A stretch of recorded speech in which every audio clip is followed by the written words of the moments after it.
If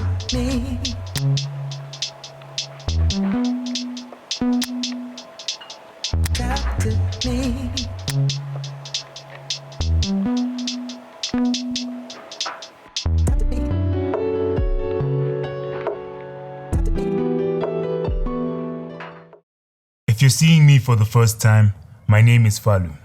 And if you know me, then you know that relationships are important to me.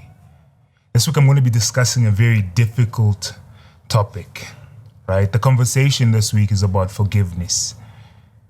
And the difficulty with forgiveness is the fact that we think that forgiving someone brings remedy to the pain, but it doesn't.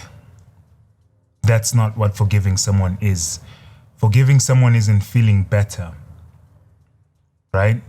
It means you are responsible for what you did, but I am responsible, right, for when and how I heal. And that's the difficult realization that many people don't come to, is the fact that hearing the words "I am sorry" will not actually change anything, right? The pain doesn't go away. The feelings of being deceived don't go away, right? It is, at least to me, it is like saying, I still want to continue in this relationship with you. That's what "I'm sorry" is. This is on the part of the offender, right? That's the only important thing I think that saying "I'm sorry" when you are wrong, right, serves for. It's almost like, I still want to continue in this relationship. Do you? Right?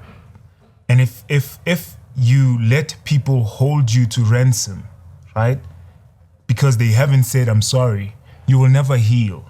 You genuinely will never heal. Don't let people hold you ransom because of one word that has no other power but to say, hey, I still want to continue in this relationship with you. And don't even take that to mean that you now are obliged to continue in that relationship because someone has professed their willingness to continue in that relationship by saying "I'm sorry." And another key thing is the fact that you will never hear "I'm sorry" the way you want to. You want people to say specific words so that they remedy the pain and remedy the pieces of you that have fallen apart and been broken. But you will genuinely never hear "I'm sorry" the way you want to. No one will ever say the specific words that you feel you need today in order to heal, right? And that's another thing. "I'm sorry" is not permission to heal, right? Someone asking for you to forgive them, basically to move on with them in this relationship, regardless of the pain you're feeling, right? It is not permission to heal. The permission to heal comes from yourself. You need to permit and allow yourself to heal. And it will take looking at the situation as honestly as you possibly can, right?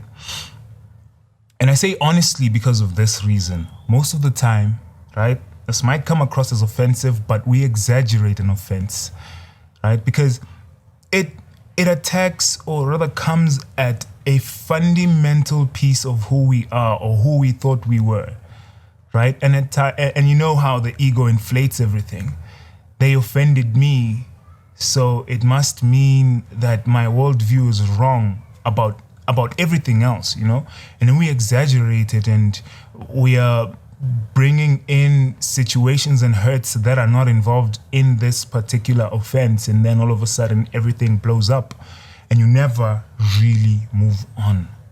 Right? That's why you need to vacate the past. Every piece of you that still exists in the past needs to move. If you leave it in the past, it never moves. And the only way you can vacate something is if you see it. And you have to look. You genuinely have to look at things honestly as they happened, at times even detached from the emotions, a difficult thing to do. But in order sometimes to detach yourself from the emotion, you need to feel and recognize the emotion, right? After you felt and recognized it, then you can look at the situation from a point of view of, okay, This is the emotion. This is why I'm feeling that emotion, right? And then you can look at the situation from a point of view of what did I do wrong, right? Was I too gullible or anything like that? What did I personally do wrong? Okay. And, another key thing is with forgiveness, with pain, with healing, it never really becomes easier. It just never does, right? It will always hurt. And at times, some days it'll hurt more than other days. And other days it'll be easier to move on through that hurt. And sometimes it might not even hurt at all. But what needs to happen is you need to grow and you need to become stronger. And that's a process. It doesn't happen on its own. It takes effort. It takes being present, right? You need to be present with your own emotions. Sit down and observe them and listen to them. They have lessons to teach you. And most times if you do listen, you'll find that you've always known. You just never really came to accepting it. I really hope this has been helpful to you and beneficial in some way. And if it has, please do hit that notification bell, subscribe, and hit that like button, right? I really do appreciate it. It really helps me feel like the work that I'm putting into making this is worth something and helping someone and is valuable to someone. So yeah, please do support this channel and I will see you in the next one.